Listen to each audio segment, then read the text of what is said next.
दोस्तों, राजस्थान के दूरदराज इलाके में एक गांव था, कर्णपुर। यह गांव सुनसान और वीरान था, लेकिन गांव के कोने में खड़ी थी सिंहगढ़ की हवेली, जो दशकों से खाली पड़ी थी। गांव वालों को कहना था कि यह हवेली श्रापित है। जो भी इसमें गया वह कभी लौटकर नहीं आया। कुछ कहते थे कि वहाँ एक पिशाचनी का वास है, जो कुछ मानते थे वह हवेली में किसी की आत्मा कैद है। लेकिन सच क्या था, ये कोई नहीं जानता था। समीर और निधि, जो शहरी जीवन से ऊब चुके थे, उन्होंने इस हवेली को खरीदने का फैसला किया। लेकिन उन्हें यह नहीं पता था कि वह अपने जीवन की सबसे बड़ी गलती करने जा रहे हैं। समीर और निधि जब गांव पहुंचे तो वह हवेली की भव्यता को देख के हैरान रह गए। लेकिन जैसे ही उन्होंने हवेली खरीदने की बात गांव वालों से की, सभी डर के सहम गए। गांव के बुजुर्ग पंडित गोवर्धन ने चेतावनी दी, उस हवेली में मौत का साया है, वहां जाने का मतलब अपनी कब्र खुद खोदना है। लेकिन समीर और निधि ने इसे सिर्फ एक अंधविश्वास समझा और हवेली में जाने का फैसला किया। हवेली में घुसते ही कुछ अजीब सा हुआ। हवेली के अंदर हवा ठंडी थी, जबकि बाहर गर्मी थी। दीवारों पर अजीबोगरीब खरोचों के निशान थे। घर के अंदर लगे शीशे पर धुंधली आकृति बन रही थी, जैसे कोई अंदर से देख रहा है। अजीब है, निधि ने समीर से कहा। लेकिन समीर ने हंसकर जवाब दिया, अरे ये सब बहुत पुरानी हवेली है, तुम ज़्यादा सोच रही हो। उन्हें नहीं पता था कि यह आने वाली खौफ की पहली निशानी थी। रात के 3 बजे हवेली में कुछ अजीब हुआ, जिसने समीर और निधि के होश उड़ा दिए। समीर को अपने कानों में किसी के फुसफुसाने की आवाज़ सुनाई लगी। निधि ने महसूस किया कि कोई उसके बालों को धीरे धीरे छू रहा है। अचानक कमरे का दरवाजा अपने आप बंद हो गया। समीर, क्या ये तुमने किया? निधि घबराकर चिल्लाई।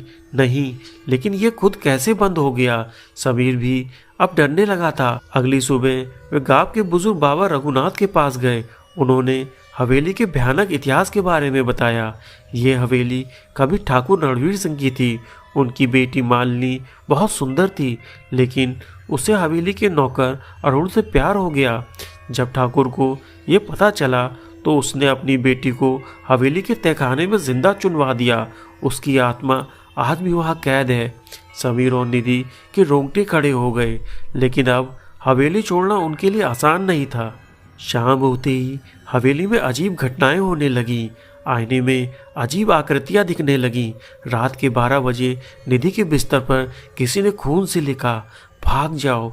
दरवाजे और खिड़कियां अपने आप जोर जोर से खुलने बंद होने लगे। समीर, हमें यहाँ से जाना होगा। निधि डर के मारे रोने लगी, लेकिन इससे पहले वो कुछ कर पाते, हवेली की छत से एक साया नीचे गिरा। वह मालिनी की आत्मा थी। उसकी आंखें गहरी काली थी। उसके शरीर से धुआं निकल रहा था। उसके मुंह से एक अजीब सी गूंजती हुई हंसी आ रही थी। अचानक निधि को लगा कोई उसे पीछे से खींच रहा है। समीर, समीर बचाओ! लेकिन जैसे ही समीर ने निधि का हाथ पकड़ना चाहा, वह हवेली की दीवार के अंदर गायब हो गई। समीर चीखते हुए तहखाने की तरफ भागा। वहाँ की दीवार पर खून से लिखा था, तुम बहुत देर से आए समीर। समीर को महसूस हुआ कि हवेली की ज़मीन हिल रही है। अचानक उसके पीछे एक ठंडी सांस का एहसास हुआ। वह धीरे धीरे पीछे मुड़ा और देखा, मालिनी की आत्मा हवा में तैर रही थी। उसकी आंखों में गहरी नफरत थी। अब तुम्हारी बारी है समीर, वह जोर जोर से चिल्लाया, लेकिन उसकी आवाज़ हवेली में ही खो गई। अगली सुबह गांव वालों ने हवेली के अंदर जाकर देखा। हवेली में समीर और निधि का कोई नामो निशान नहीं था।